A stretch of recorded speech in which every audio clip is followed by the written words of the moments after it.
Hello everyone, this is Christy, and today I want to give you a quick look at a new feature that's been added in Adobe Photoshop. Adobe has had a good week with their Max conference and they launched new versions of all their apps, but one of them in Photoshop, it's a new feature I really love, and I have actually used it on a project that I had to do this week. It's a book cover, so let me show you what it can do. This new feature is called Content Aware Fill, and you will see how greatly it can improve and speed up photo retouching, especially when you have to hide some areas or create like a content aware fill to cover a specific area without almost any manual intervention. So let me show you. So I have this here book cover I'm designing. It's all black for now, and you can see I have some guidelines where I need to include a graphic. The right side is the front of the book cover, and then on the left is the back. And I have this picture here that I'm gonna just make you see now. This is a picture of Jesus walking on sand, and it's a very nice contrast from the black of the cover. And the problem I have is that I need to have more picture on the back here on the left, a continuation of this image. And of course the image, the stock image we purchased for this, doesn't have that. So how can I use the Adobe function, this Photoshop function, to create effectively more sandy beach on the left? So I'm going to show you this now, and using the Content Aware Fill tool.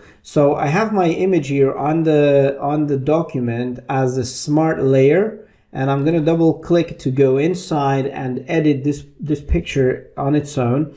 I'm going to zoom out here a bit, and basically I want to create double the amount of this cover picture here. So I need to first make more space for my extra sand on the left of my image. So I'm going to go to Image, Canvas Size, and I'm going to use the selection to spread to the left. And I have centimeters here. I'm going to do 16, so I'm going to do about 35, let's say. Okay, so I'm creating more than half more of what I have here. So the area that we want is on the left now. It's transparent, and I'm going to select that area. I'm just going to use the selection tool to select this area here. I'm going to zoom in a bit, and this area will be filled by my Content Aware Fill tool, and it will use a sample from existing image.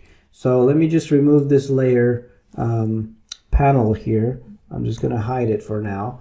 And this tool can be found in Edit, Content Aware Fill. This is where you go with your selection. It's going to show me now the area where it's going to take the sample from, and also the area that it's going to fill. And as you can see, it's already created some sort of texture there on the left. Now, I don't want it to use pieces of image that don't apply to the sand. So I only want sand on the left. So now I can, if I move this away, you can see here on the left, the green area is the mask showing what portion of my image it's actually using to sample for this. So as you can see here, it's created a piece of cloth from the robe there, and I want to exclude that, and I want to exclude particularly the piece of red robe there and the feet. You know, that's not sand, so I want to exclude them. So it's very easy to do this. You have on the left here, you have a minus, which means subtract from overlay area. So all I have to do is just paint over the areas that I don't want to be used as samples. You can still use your you can make this brush a bit smaller. So I'm just going to draw over the red area there, and over the feet as well. I don't want to use the feet as a sample area, and this one as well. Okay, and I also don't want the robe. but let me see what happens now. As soon as you lift your finger off the mouse click, it redraws the area there, and now you can see here it's a bit better, but still smudgy and ugly. So I need to remove the robe. So I'm going to paint around that as well, and just remove the piece of the robe I don't want to be used as sample.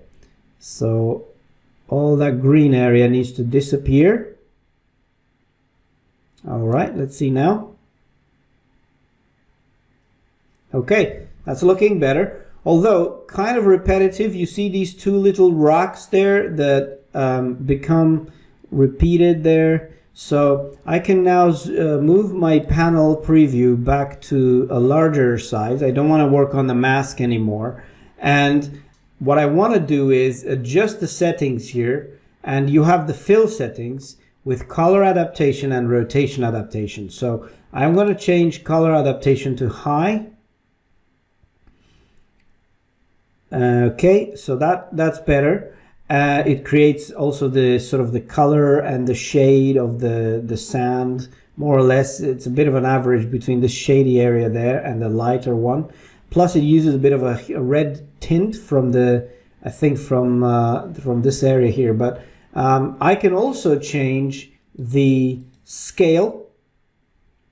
So it would allow certain areas of the pattern to be resized so that the sample is better for when it creates the texture there. So okay, so now it's become wider. But as you can see, all these kind of little sand dunes, they've been reproduced here more or less accurately. Now you can change also rotation adaptation. So if any chunks of any pieces of the sample area need to be slightly rotated, especially if you want to create a pattern that is on like a rounded object or something, that will also work with rotation adaptation. So every time you make changes, you have to wait for a little bit for it to regenerate, depending on how large your image is. So as you can see, with very little effort, I have generated more than double the amount of sand on the left here on my image. I'm going to press OK. I'm not going to work too hard on this right now, but I'm going to press OK on this. It's going to generate a new layer with my fill in a few seconds. It's creating it like that because it's trying to be non-destructive. So if you're actually painting on top of another area that's not empty, it will actually create a new layer with the generated fill so that you can actually take it away or change the opacity, whatever. I'm going to lose my selection now. And as you can see, it's a little blurry. If you want to make some manual changes, I suppose you can clone stamp tool maybe and just help it. Maybe look here, it's a bit blurry, so I can use a bit of this clone stamp tool to just create some sort of adjustment there. But okay, I'm not going to insist on this right now. So let me see if I close this smart object and I save it and I go back to my book and move it. So there you have it. I have extended my image in the background. Now on this particular book that I created, a book cover, I also have a grunge sort of texture on top, and I can sort of mask the imperfections of the image in the background. So it's not very visible anymore like that. It's a bit blurry too. So yeah, but this was a very nice way to just create more image on the left there. So this content aware fill is really good for just removing different objects from various images, or expanding, sort of creating a bit more image where you're missing some, if you need it to like that for me. So I hope this was helpful. You find this option in Edit Content Aware Fill. There you have it. I hope you like this, and please subscribe to my channel. If you liked it, like this video and share it with your friends. Thanks for watching again. Goodbye.